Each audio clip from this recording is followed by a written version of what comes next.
Merry Christmas and happy holidays to those of you who don't celebrate.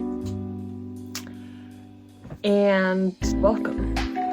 Like, you're in like a therapy session and I'm the worst rated therapist you could have booked. But I'm cheap for a reason. So, pardon me, this is the first time I've ever made a video like this. But with the way I want my channel to go, I figured this was the best.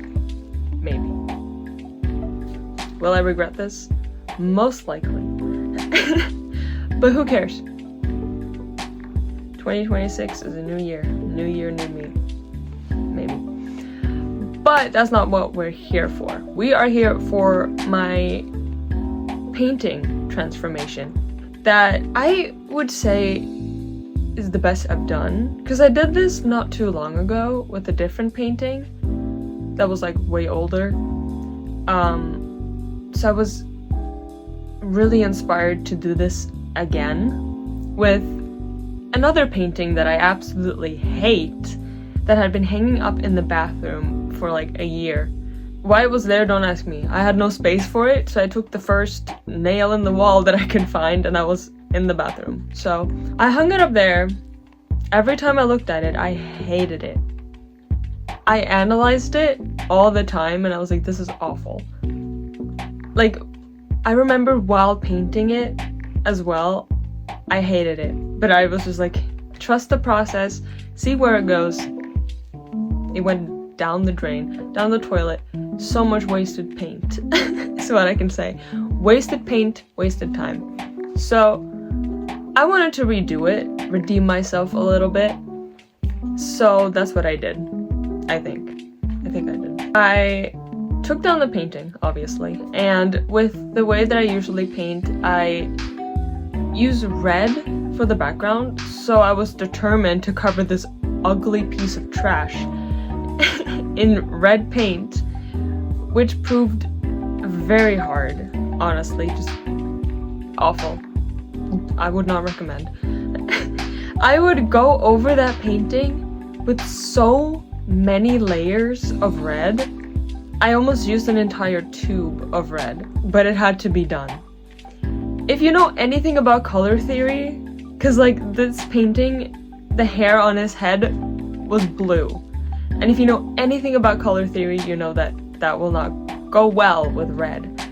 And it didn't.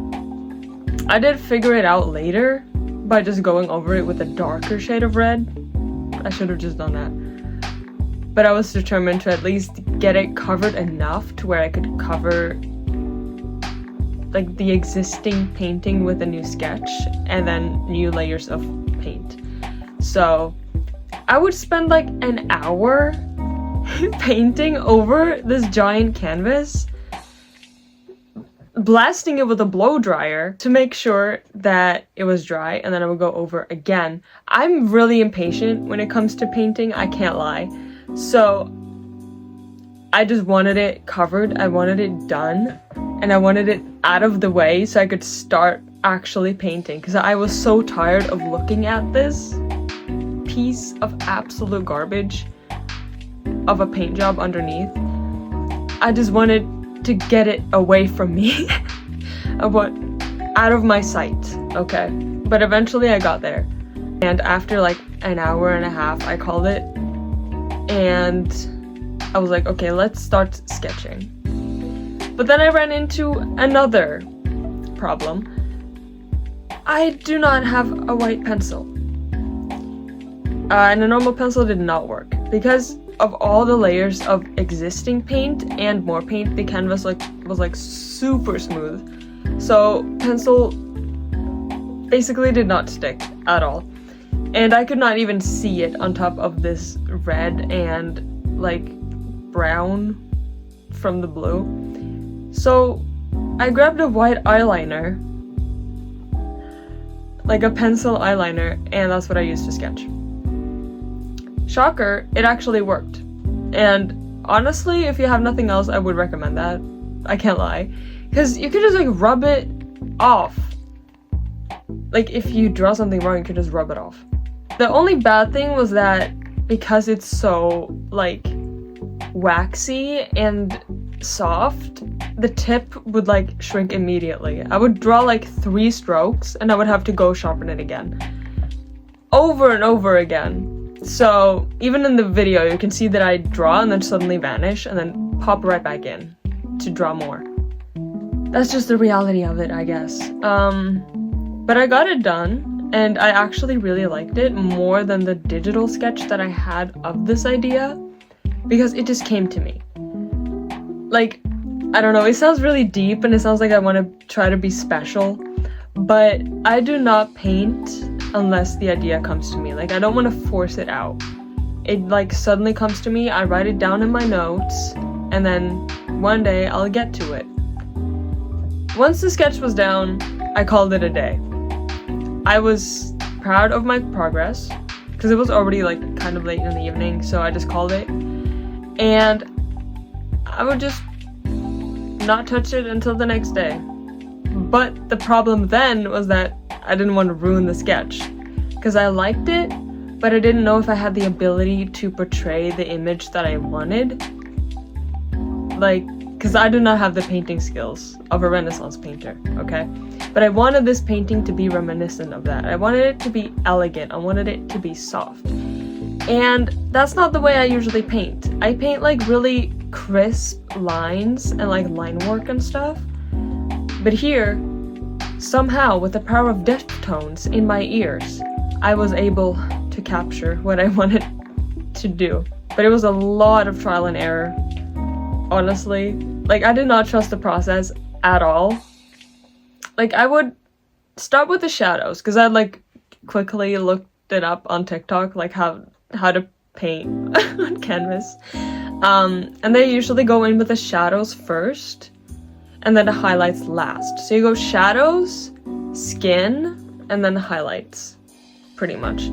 So I wanted to kind of do the same thing, but I did not know how. I would like start painting half of his face, because it would be like half in shadow. I was doubting myself every second. I would like pause and just stare at it and be like, oh no, what did I do?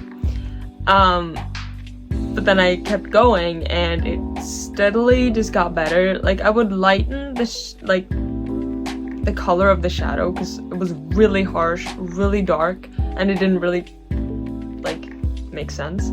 But also, do you know what helped? Looking at a reference. Who could have thought? Who could have thought that a reference actually helps?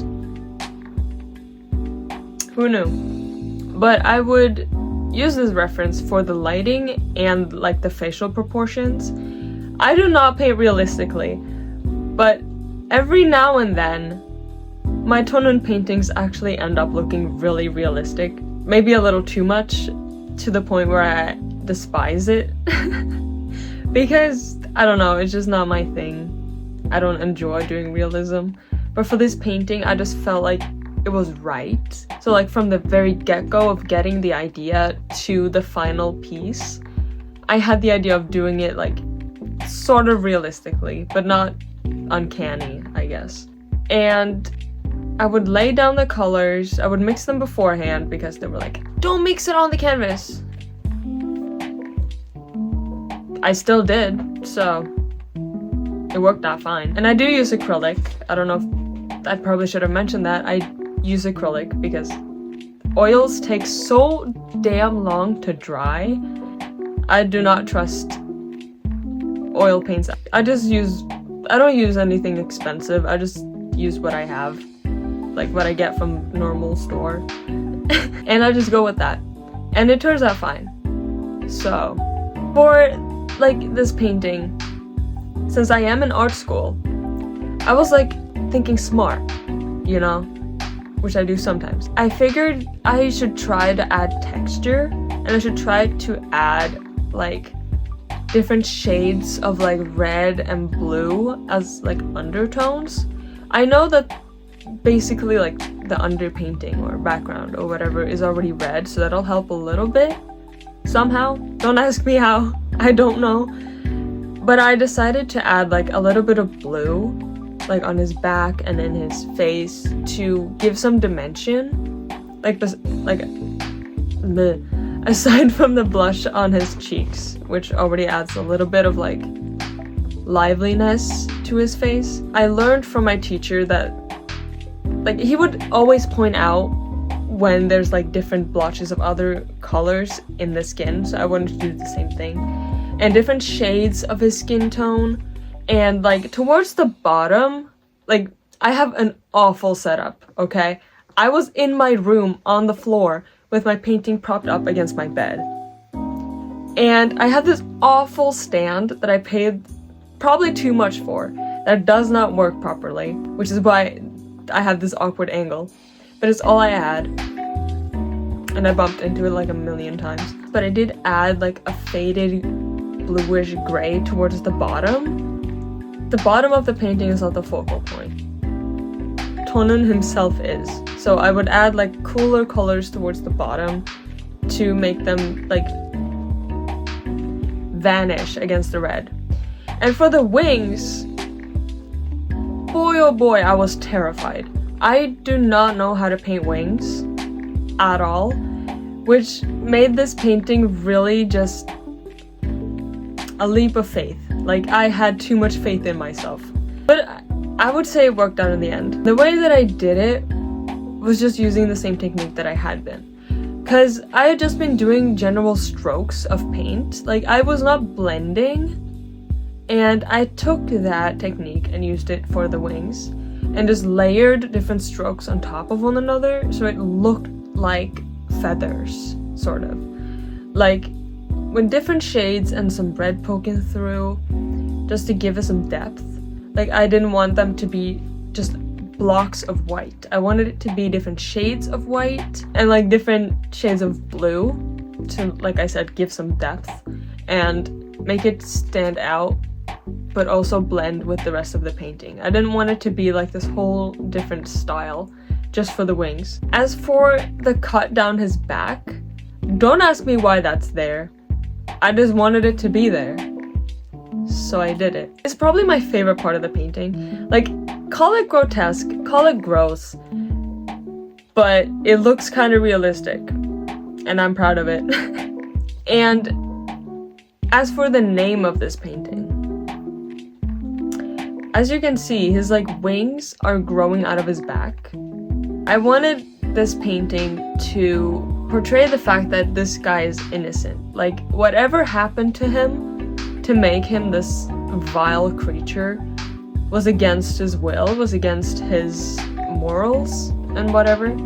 So I called it Deserving Angel, because he deserves to be an angel, but he's not meant to be.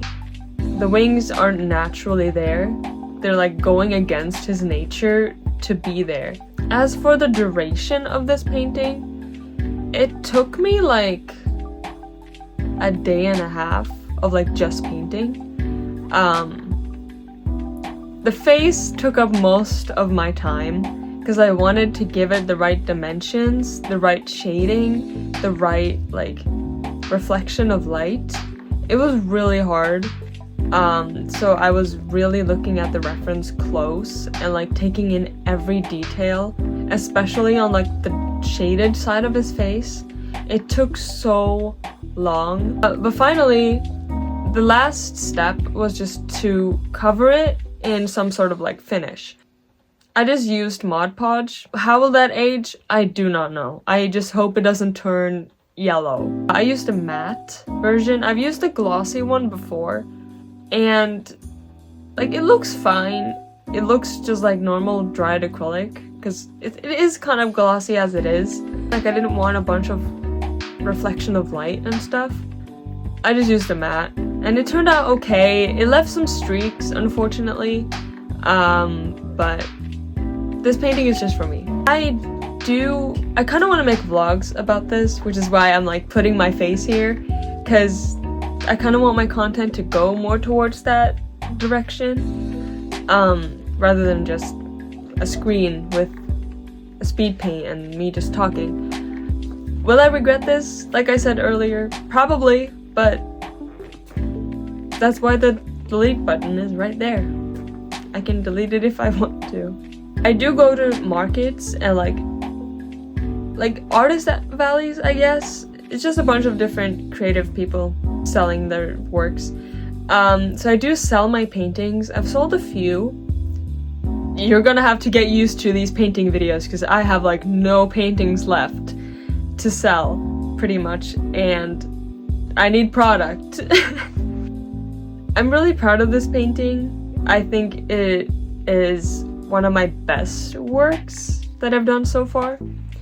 And I would say it shows, like, it is kind of poetic, I guess, covering up this old work with something new that shows how much I've changed in like a year and a half. I don't know, I'm just really proud of it.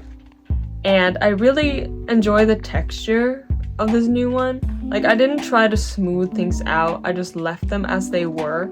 And it gives more depth. It gives something more to the painting. I do have some ideas, and I do have another big canvas that I really want to paint over, so that'll probably be coming soon. For now, this is my Christmas special, because I don't have anything else to post. But I definitely want to take my content a little further, do a little more, get out of my shell. But that's all I have for now. And hopefully there will be something new very soon. For now, this is all I have. And I hope that 2026 will be special. I don't know. But we'll see what happens. And for now, Merry Christmas if you celebrate, or Happy Holidays, and Happy New Year when that will come in like a week.